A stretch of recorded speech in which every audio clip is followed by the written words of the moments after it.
Hello, everybody. This is Joshua Hatton with One Nation Under Whiskey, extra edition. I am joined today, and nearly as always, mostly as usual, with my with my dear friend, my business partner of a solid 15 years now. Right? We co-founded 2011. 2011. Yeah, I mean, to be fair, it was what, May 11th of 2011. Right, May 11th. It's well remembered from right, 5/11/11. I mean, that's your wedding anniversary. That's the only reason I know is your wedding anniversary. That's how I. That's the only reason you know together. our business anniversary is that it's my wedding anniversary. That, my friend, is fucked up. Well, what's fucked up is you left your wife to come up to my house to sign business documents to found our company, and you left her on your wedding anniversary. I mean, here you are, still married. Yeah, here we are. I'm living in Joshua Hatton's world now. This is it. I'm along for the ride. All right. Is that not how it went? No, not the slightest. Oh, I thought you came up here on your... It's a hell of a story. You weren't here on May 11th in the Guilford, Connecticut? No, they were mailed to me and I signed them in situ.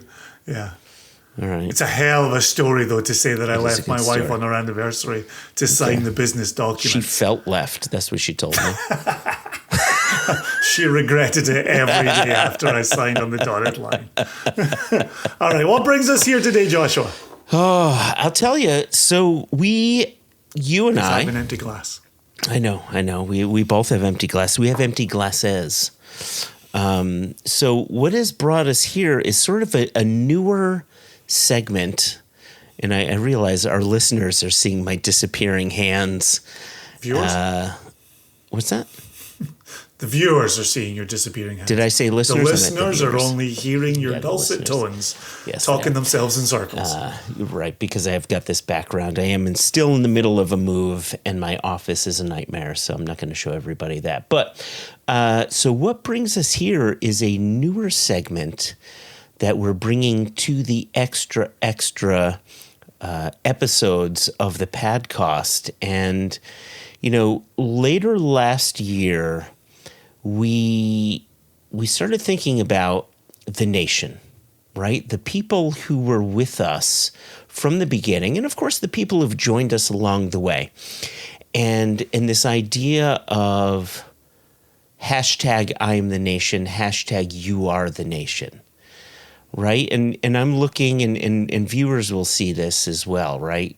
Like in your little rectangular window there, you've got the Single Cask Nation banner, and it is showing caricatures of actual nation members, of actual people who, some of them have been with us since the very beginning. Some of them joined us along the way. But and to be clear, this is always in flux. If you see us at festivals, we're always developing the caricatures. We're always paying homage to more members of the nation. And so, yes, this is from a couple of years ago, this iteration.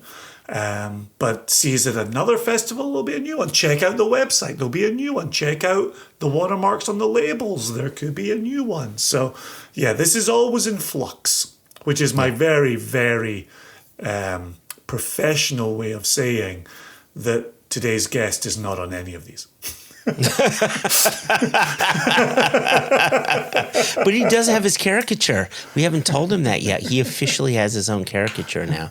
We just have to send it over to him. So with that in mind, we have joining us today one of our very earliest nation members who, I recall going into Chicago and doing my first ever Single Cask Nation tasting. I think it was my first ever, right? Time, memories, stories. And meeting this gentleman there, and he's been with us ever since. And he started as someone who was a customer of ours, right? A Nation member of ours, who's then become, quite simply put, a dear very much. friend Very, very much. of ours. Yep. So I would like to introduce to the episode Michael fucking Nolan. Oh shit, where'd he go? There he is. Hey, Michael fucking Nolan.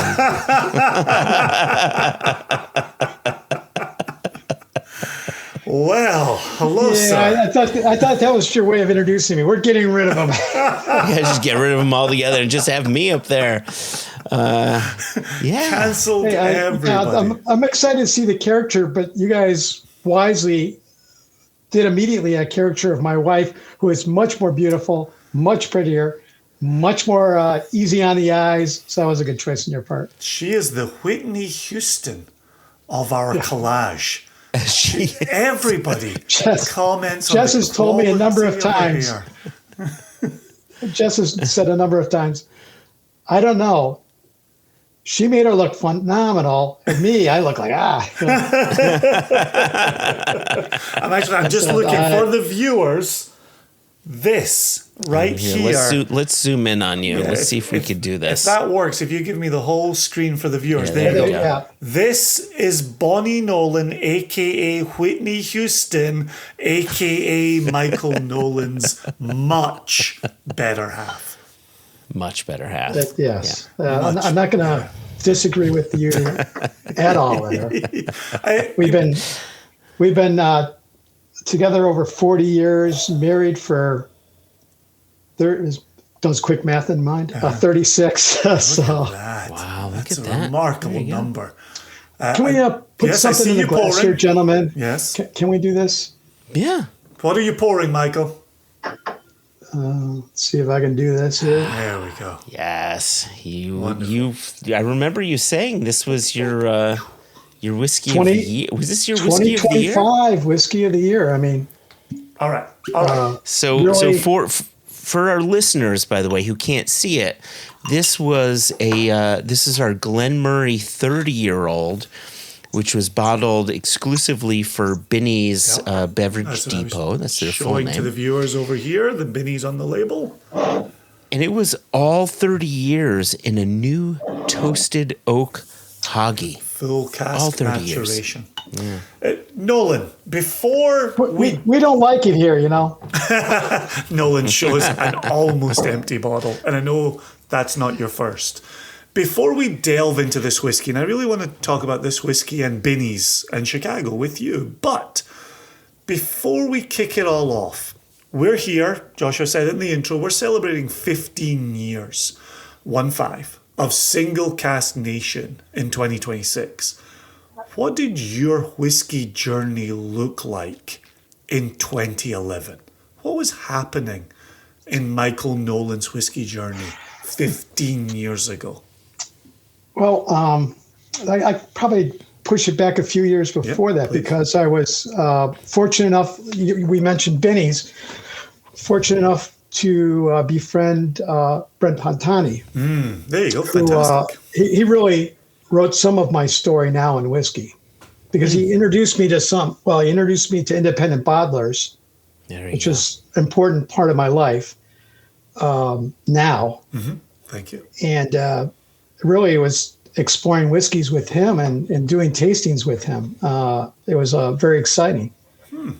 Really exciting, cool. Just because to that point, I mean, you know, you'd have a Glenmo or we drank, me and Jonathan Markowitz drank ungodly amounts of Highland Park 18 just because it was phenomenal. It was something else at that time, was it not? It was. Especially those days, man. And I could tell you could buy that in Chicago for $70 a bottle. Yep. And we just, you know, that was a go-to great drinker for us.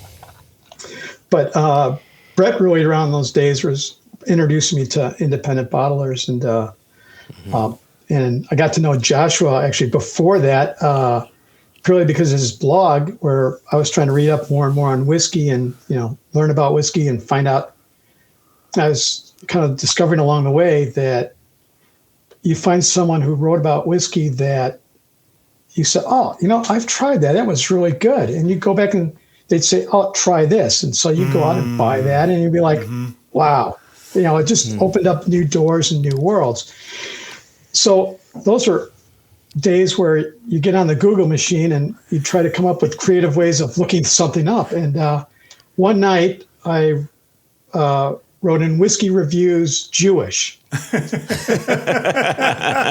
And what pops up but this jamoke? And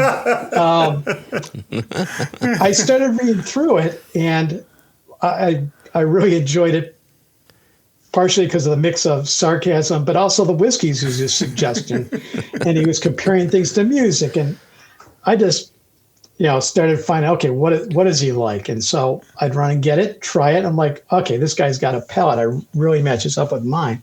I really enjoy it. And along the way, I think on Facebook probably, I sent a note saying, okay, if I'm being too weird here, tell me.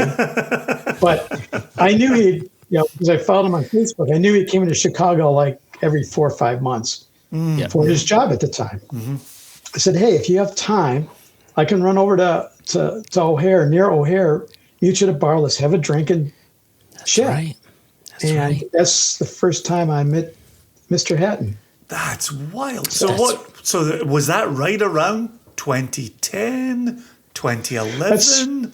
2010, 2011, probably 2010. It was before Single Cask Nation. Right. Oh, yeah, definitely was before Single Cask Nation, because he sent me an email saying, hey, we have this idea. We're starting this thing. Are you interested? Said, you said, no, absolutely not. Yes, I would. Yes, I would be.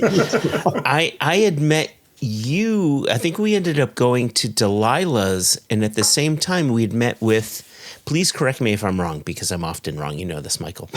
But I have great stories, though. So, but I think Andy Hogan, who at the time was at Aaron Distillery, was at Delilah's, and I think I'd met with both of you. I think that was later. I think that was later. I think that was later. That tracks. But but I also do remember the first time you hosted a tasting at Binny's in Chicago, and it was one of these situations where I think you sent me a text and said, "Hey, Michael, I'm doing a tasting. Sorry for the short notice. It's going to be tomorrow night at Binny's." I wrangled up 3 or 4 people, and it was the South Side Binny's, and we all buzzed down there. And it was at that tasting that you poured the first Jubilee bottling, which my gosh, my mind. Oh my gosh. Okay, so maybe 2013 on that. That was 2013. On that, yes, that was 2013. Yeah, wow. And then there was a lot of begging after that. Did you ever grab a bottle of the first Jubilee? I think someone got me a bottle that was destined for their cabinet that went to mine. So I'm thankful to this day. Wild. It was really phenomenal. Really great whiskey. Michael and Bonnie have been very, very generous with their bottle of Jubilee #1. Nice. They've shared it before at many a dinner. So. That's very cool. And there's still I put it away though, because I'm trying to make it last. I don't know how long, but I'm trying to make it last. Don't keep a heel; it'll only turn. Decant it if you're going to save it. Yeah. I'm curious. I really want to talk about this Glen Murray because I started taking some secret little sips of it. But I'm curious to see how your journey aligns with mine. What did you think of the idea of independent bottling when Brett started telling you about it? Can we save that story for the second dram? Yeah, absolutely. More appropriate. It'll be more appropriate. Okay. Michael, you would not be Michael Nolan if you didn't try to take control of this podcast. And for a man who's retiring middle of May, he's looking for all the control he can get right now. So, okay. No, I'm looking for less control. I want to let go.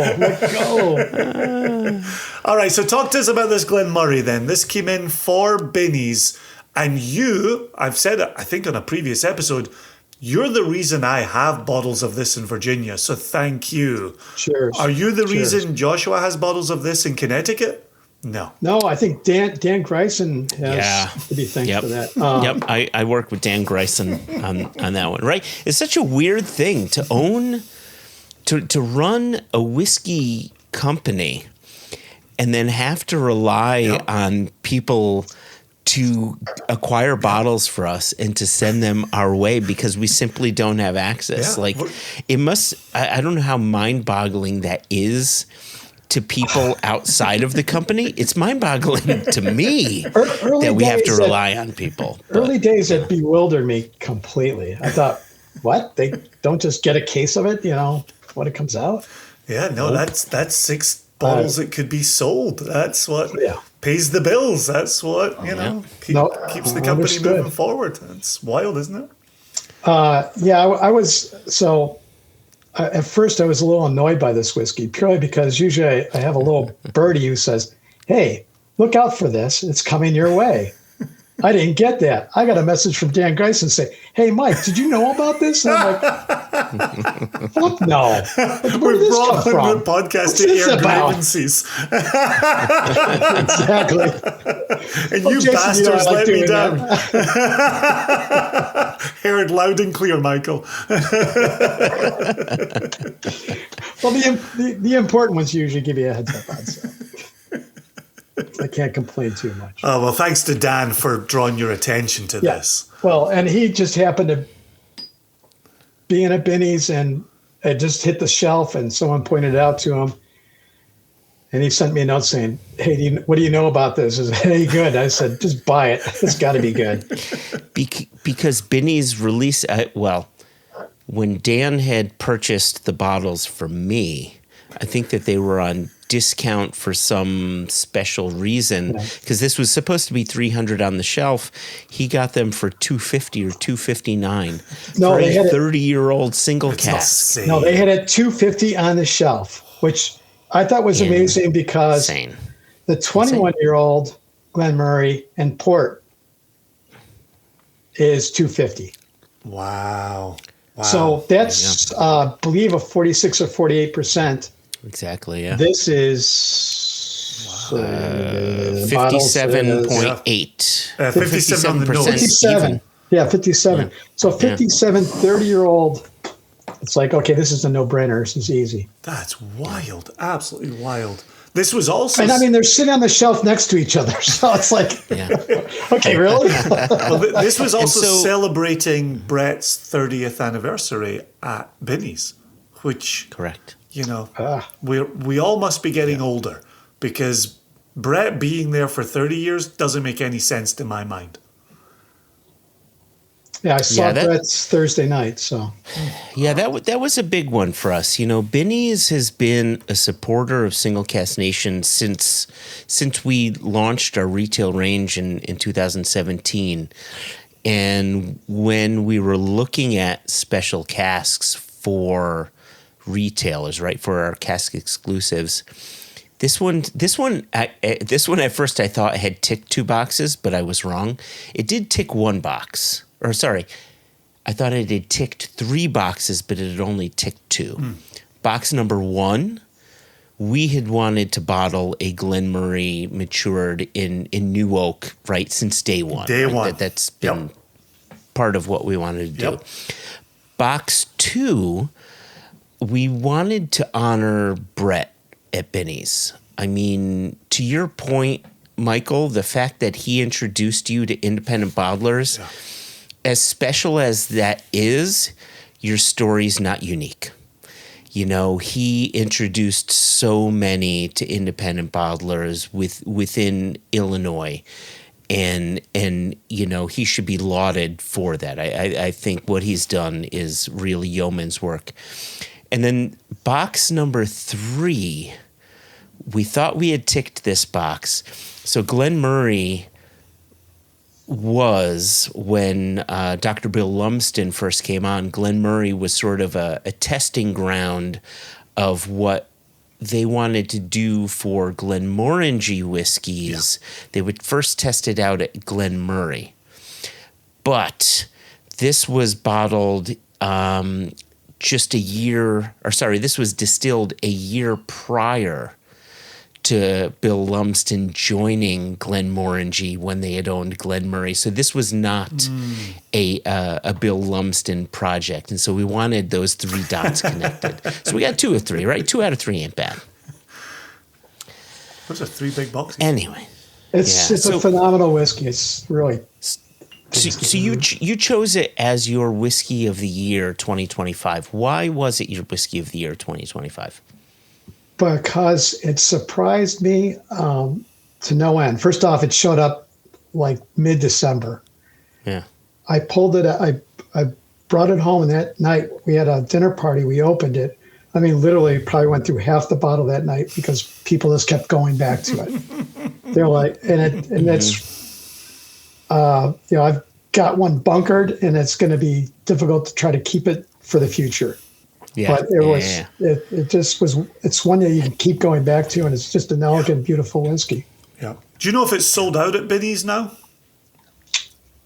I could look, but I'm not sure. Yeah. No, that's fine.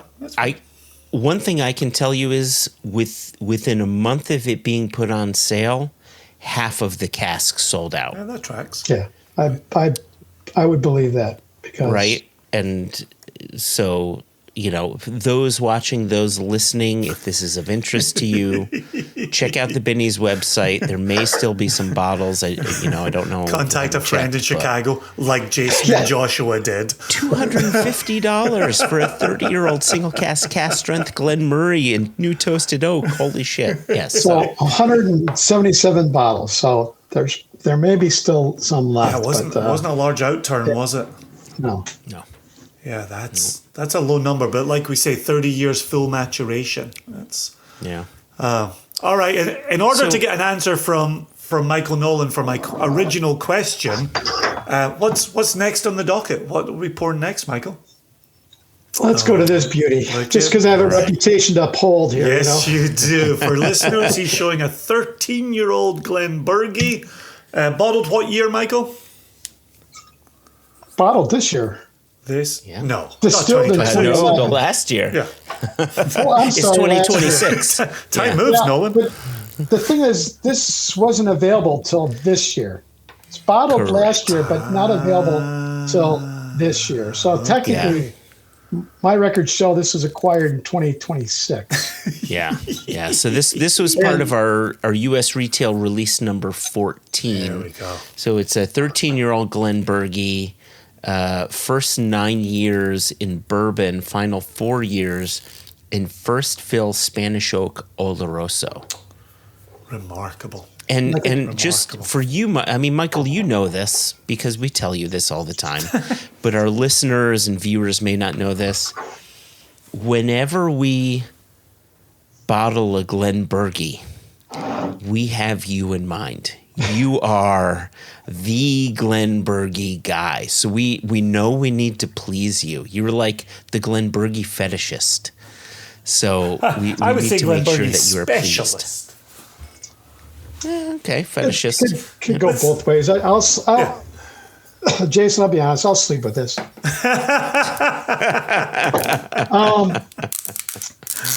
This one, I sometimes I get a little shaky when I see a sherry cask, but this is well balanced. It doesn't overwhelm the Burgie. Burgie still shines through. All right. So the previous release was a 9-year-old straight bourbon. Yes. Was released for Binny's. Another Binny's, yeah. And why that's important is Brett Pontani is also a big Glenburgie fan, and quite frankly, around 2009, 2010, Brett introduced me to Glenburgie. There you go. They brought in a signatory. It's got to be signatory. right? A signatory, yeah. Checks out. A signatory. I'm just trying. I think it was a 13-year-old. It also had an Oloroso maturation in it, but this was pure toffee, butterscotch. You just put your nose in there and you just fell over because it was such a great nose on that whiskey. Beauty. I mean, Brett told me that he picked that cask purely by when they opened it and he put his nose in it. He said he didn't taste it. He just said, "I want it. I'll buy it." Yep. There you go. So that was the first Glenburgie I had, and it's also one of the first early lessons I had about independent bottling, because when you're drinking, an Ardbeg or Glenmoe or whoever, you enjoy your Highland Park 18, you enjoy your bottle, it empties, you recycle it, you run over to Bidney's and you pick up the next bottle. Well, this Glenbergie, we enjoyed, it probably took Bonnie and me 6 months or so to drink it. Yeah. I said, okay, that's good. I got to go back and get another one of those. So I run over to the shop. And I said, hey, I couldn't find it. I said, this is what I'm looking for. The guy looked at me, he started laughing. He goes, that was gone 4 months ago, dude. And it said, so I talked to Brett, and Brett's like, yeah, it's only 250 bottles. If it's a popular cask, it goes out. And there's people who bought cases of this. And it was a sad story to learn the hard realities of independent bottling. And I tell people to this day, I said, if you like it, go get another one now. There you go. Because it might not be there in 4 months when you want to get another bottle of it. Yep. When, just out of curiosity, when Brett introduced you to the idea of independent bottling and independent bottlers, did you have a skepticism? Did it not make sense? What was your original reaction to this idea of independent bottlers, just writ large in general? I don't know, but that's a good dram. Focus, Michael. Focus. Yeah. Focus. No, I was pretty open to it. I really didn't entirely understand the concept at first. Yeah. So, I did a tasting, and at that time, Scotch was king, and Brett would bring in 24, 30 casks a year. He'd bring in a lot. He'd go over twice a year, pick. They'd show up. He'd have his spring release and his fall release. And so he would do a tasting. It'd be 6 different distilleries that he's introducing you to. And you just taste through them, and the idea was then go pick up whatever you really enjoyed. Yeah. So I wasn't really skeptical of it. I didn't entirely understand the concept at the time, but especially things that didn't dawn on me that this isn't limitless supply your standard official releases. Yeah. So Yeah.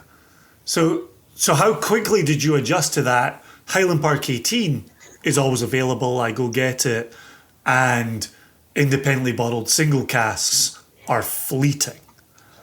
Well, I'm not the smartest guy, but I never made the mistake of, if I really like a whiskey when I open it, go get it, at least another, maybe 2 more, and stash it away.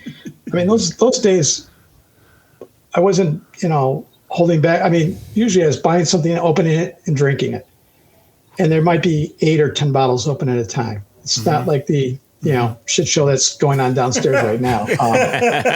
I've seen your shit show. It's a beautiful shit show, Michael. Well, it's funny. Probably 8 years ago, the kids were harassing me about how many bottles I had open, and I said, there's maybe 100, maybe. They took and started counting, and there's more than as that. kids will do. There was a few more than 100. So. A few hundred more than 100. That's not counting what was unopened, that wasn't unopened. So I'm curious. It's dangerous. I'm curious from you, Nolan. What to you is the defining Glenbergie characteristic? It's typically light, fruity spirit. I find it, quite frankly, it sounds weird, but happiness to me. It's just always well said. It's always bright. It's. I've had I've had some Bergies though that were overrun by a cask. Yeah, sure. But I always just enjoy the spirit. I call it bright and fruity. It's bright and fruity. There you go. For anyone just getting into Glenbergie, bright and fruity is a great note to know. Let's see. You said sweet, rich, spicy, oaky. Yeah. I don't entirely agree with that, but that's okay. I don't always agree with those notes. But for our viewers and for our listeners who may not be overly familiar with Glenbergie, there he is. There's Jason showing the flavometer to our viewers there, right? We have our flavometer here, which has the sweetness at 7 out of 10, richness 8 out of 10, spiciness 7 out of 10, and it's got earthiness at 5 out of 10. But those of you who may not be overly familiar with Glenbergie as a distillery, it makes sense that you may not be familiar with them. We've got about 140-ish distilleries in Scotland, now more than that, right? Okay. Where at least 50% of them, or around 50% of them, don't have their own bottling. Glenbergie being one of them. Their malt is meant to go into a Chivas Regal or Ballantine's. Ballantine's. There you go, Ballantine's. So, like when we were drinking the old Ballantine 30, I was happy because I was drinking old Bergie 30. Wow. It had Bergie in it. It had Ardbeg in it. Yeah, exactly. A lot of different things in it. But yeah, you just, it's rare you get a chance to actually try the distillery's own spirit, and it's only through independent bottlers. And so, you got to try it early on in your journey. And I love that you fell in love with a distillery. I love that everyone has that one distillery they've fallen in love with. With you, it's Glenbergie. With me, it's Imperial. With Jason, it was Lefroy, and then it kind of went on to Kilchoman and Lechig, yeah, for sure. Thank you, gentlemen. You turned me on to Lechig, and then you regretted it because I was competing with you for bottles. Trust me, thousands of people got turned on to Lechig, and I'm competing with all of them for bottles. It's a pain in my I have to arse. correct something. I have to pull Jason on you, Joshua. I have to correct you. Glenbergie does have an official bottling now. Ooh, They have an official had for a bottling while. now? Yeah. Shut the front door. Talk to me. 16 and a 21, I think. But does it say Ballantine's Glenbergie? Ballantine's Glenbergie, yeah. But I don't consider that official, Michael. Oh, yeah. Fuck you and your official bottling. That's an official bottling, dude. That's an official bottling. oh, that's interesting. I didn't know that either. Can you find it in America? Yeah, I don't think not that I think don't it's think official. so. It's not in America. It's not in America. It's not America. It's not official. Oh, yeah, okay. I see where this is going.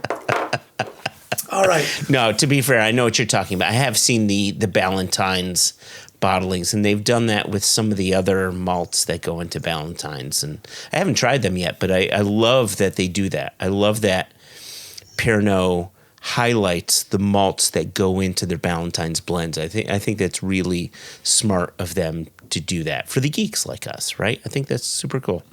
Okay, I'd like to go to the third whiskey. If you don't Nolan's mind. keeping his eye on a tight 35 here. I like this.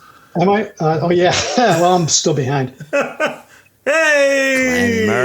Murray. All right, so we have an 11-year-old Glen Bottled Murray. January of what, Nolan? 2015. Bottled January Early days. of 2015. I have packed almost all of my boxes, as viewers will see, or all of my whiskeys, as viewers will see here. So I'm going to have to pour a different Glen Murray, if that's okay with you. Well, I wasn't expecting you to find this, but I wanted to honor an early label. So this is the early style of label. It's kind of hard to see here, Yep. but Yeah, I'm purposely trying to keep this kind of far away from the screen here, but I also have an older label here, Nolan, and I will reveal in a second what it is.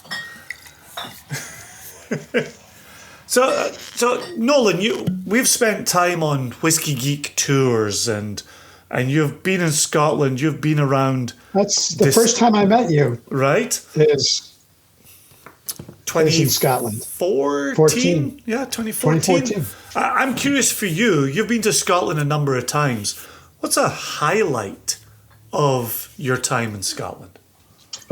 I was thinking about this the other day, and that's probably a hard. It is a hard question. I'm question known for the because- hard-hitting questions, Nolan. You know that. I, listener. I should have been more prepared for this. I think it all depends.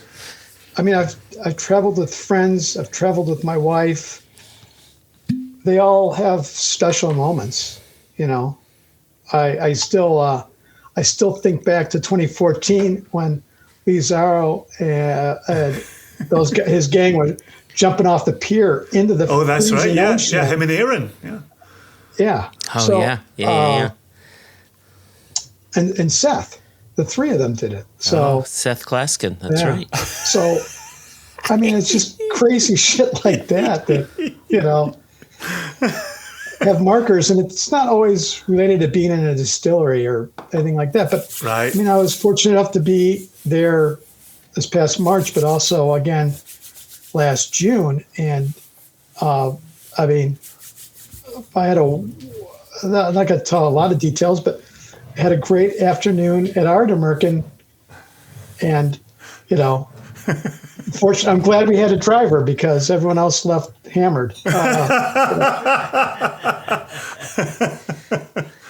Well, I'm very glad you got to spend that time at RØDE, and it is a special place to visit. It really is.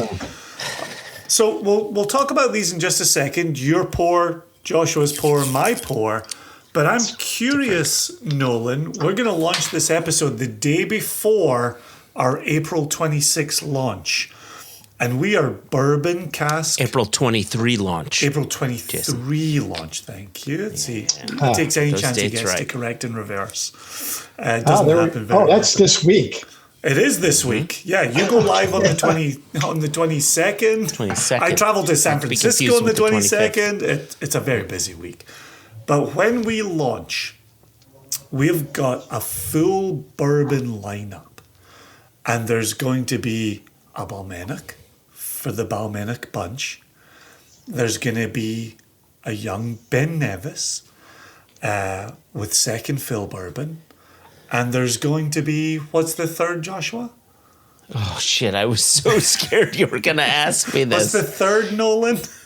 So the other one is a Ben I can- Nevis in second fill bourbon. Oh, so I just said the Ben Nevis. So what was the one you weren't listening to? Can I give you a hint? Can I give you a hint? Way! Yeah, It's it's another Glenmurray. Fantastic. Okay, this is sad. I know it's launching more than This Joshua is it. This is does. exactly I thought it, you already Nolan. said Glen Murray. That's why I went with the Ben Nevis, because I wasn't listening to you, Jason. So which one, if there is a one, are you most excited about? And is it connected to the pick you have just made from back in the day? You betcha.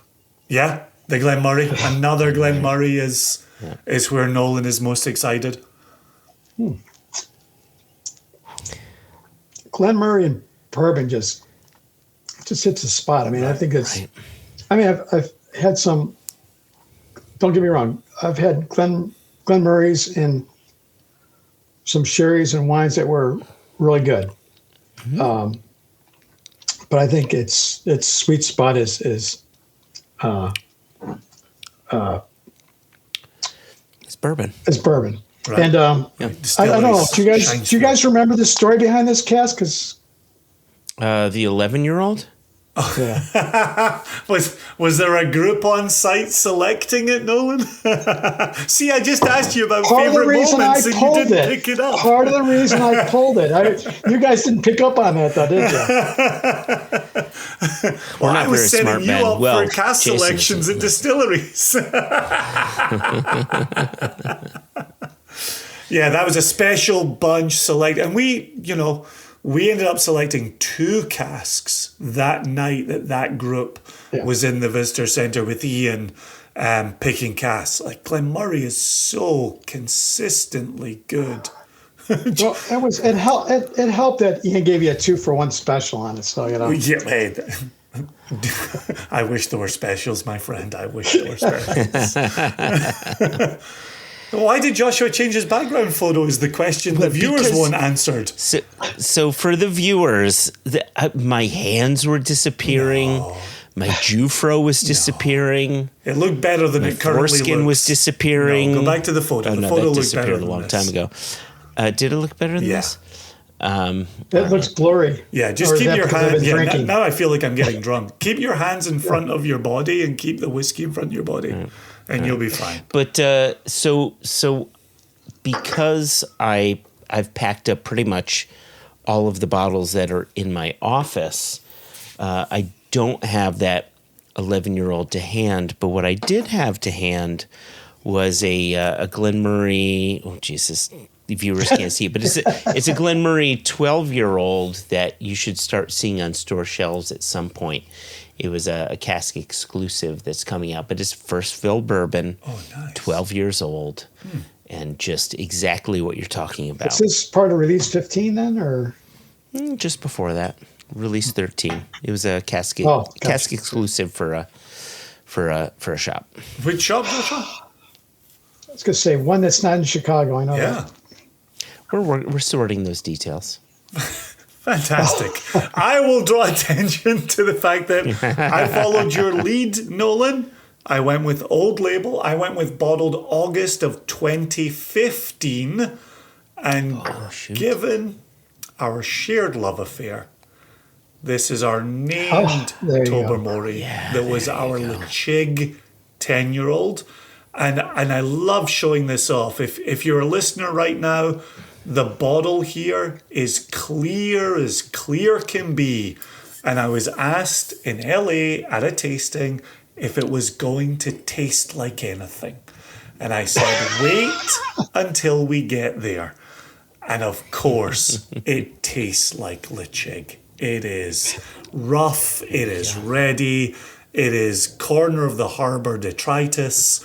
It is delectable. And I have, to your point about independent bottlers, Nolan, I have a fair few bottles of this squirreled away to continue enjoying. There you go. So, quick question for you, Nolan. So you and your good friend Elhan Orhan Yeah. run Drammers in Chicago. So, like you, seriously, since we've known you, you went from whiskey enthusiast to someone who runs a chapter of really one of the world's largest whiskey clubs there are. Like, talk to me about what you do with Drammers in Chicago. Well, I'm part of 3 groups in Chicago. I'm fortunate. There's a lot of people to commune with. It's phenomenal. But yet Drammers is just a lot of fun. We were chasing Charlie for, like, in the year, I think it was 2000, we were chasing Charlie to open a chapter in Chicago. Mm-hmm. And of course, 2020 kind of was a shit show and sidetracked a lot of projects. That was one of them. Heard of it? Mm-hmm. Yep.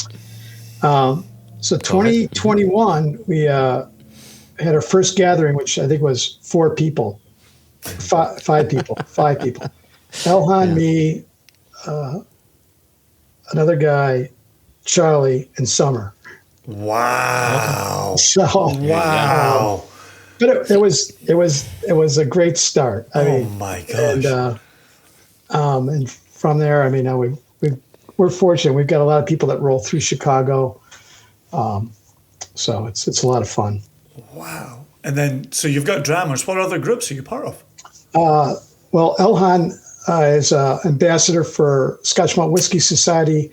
Generally, right. I go out and try to help him as much as I can with that, because we regularly have 25 to 30 people attend tastings for that. Nice. It takes a hot minute to set up 6 drams for that many people. So sure.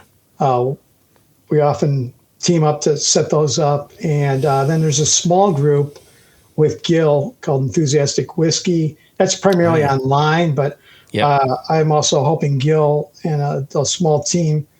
We pour out samples and deliver them to about 30 people, about 45 people in the Chicagoland area.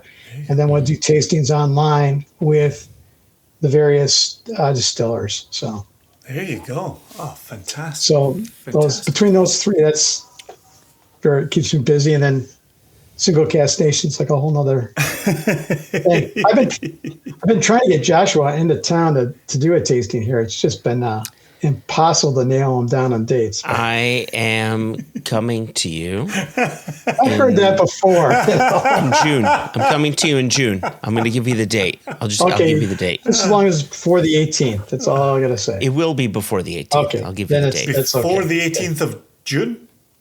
Yeah. Yeah. All right. What's the importance Because I take a powder. I take a powder out east. Oh, that's right. That's right. That's right. No. Instead of having to fly back and forth a ton, I'm just going and staying this year. Blessings to you. Listen, Yeah, my friend. exactly. Listen. So Happy retirement.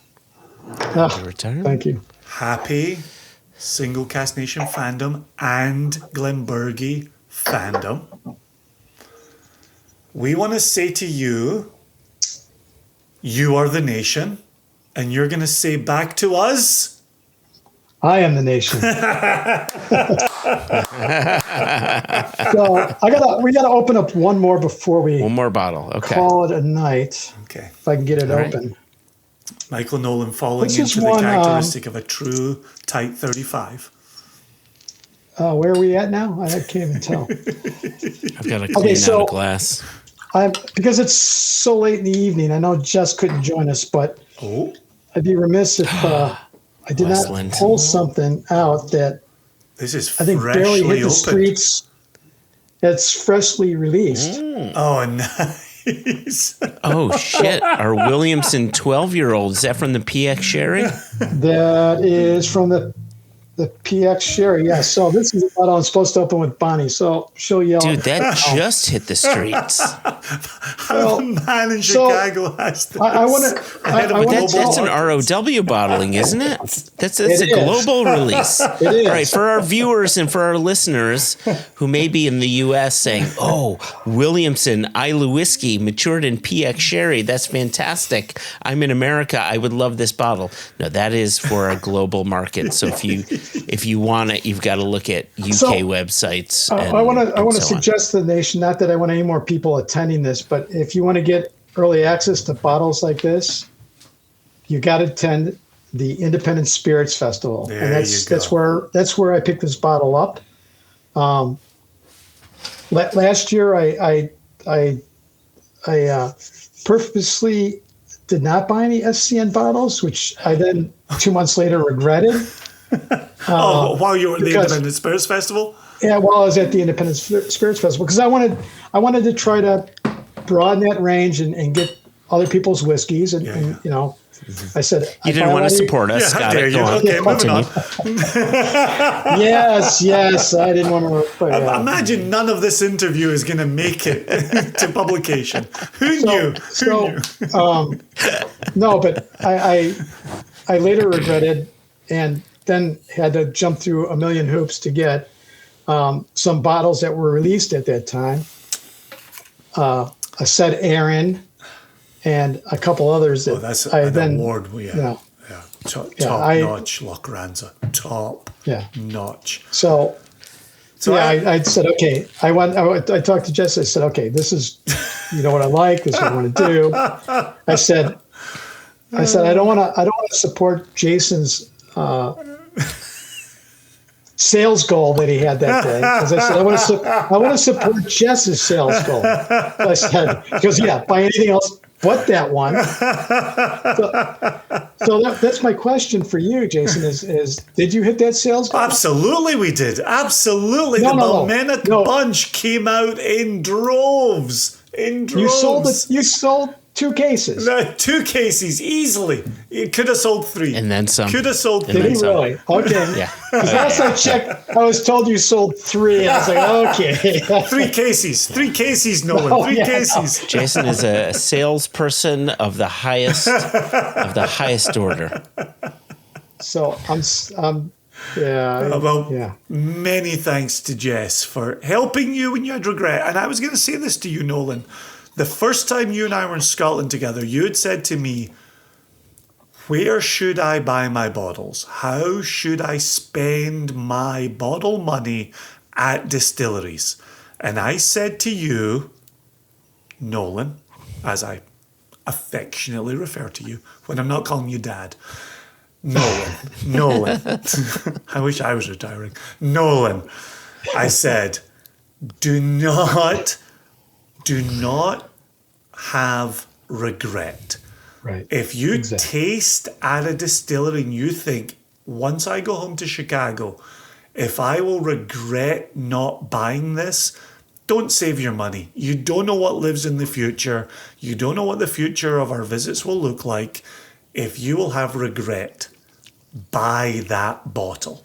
And the fact that you can tell me in 2025 you had regret at the Independent Spirits Festival, I, sir, have failed you, because that message has not resonated enough.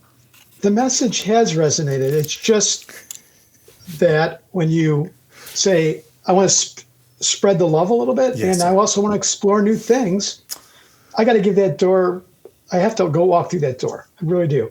And, should I try to squeeze 2 more bottles in? Probably. Just to make you happy, Jason, I've traveled with many different people now over to Scotland, and that's the one thing I tell them. I said, if you like it, buy it. Don't, because tomorrow it won't be there. Right. Or you won't have that opportunity. It'll be a lot more difficult. Right. And this past June, traveled with a bunch of lads over, and they all know who they are. And I said, if you like it, buy it and bring it back with you. And I mean, we brought back suitcases of booze. Suitcases. Hey, you pay your duty at the airport, you carry on with your business. It's easy peasy. Easy peasy. Well, yes. It's even easier these days. So. Oh my gosh. All right. Global entry. It's a great thing. Global entry. I cannot Thank goodness tell it's you. open again. Drinking this Tobermory / Lechig with you at 56.7% alcohol is an absolute treat, Michael Nolan. We're gonna get out of here for our usual extra. So say goodbye, Nolan. Goodbye, Nation. It's great talking to you. Say goodbye. Thank you, guys. Say goodbye, Joshua. Goodbye, Joshua. Michael Nolan was adding something. Add whatever you were adding, Nolan. What are you gonna add? No, I just want to say thank you very much for 15 years of keeping us in great booze, and for all the stories and the laughs along the way and the friendship above all. So thank you so much. Cheers, man. Cheers. Please send in your Yeah, comments for the 15th anniversary episode. Just like Nolan, info@singlecasknation.com.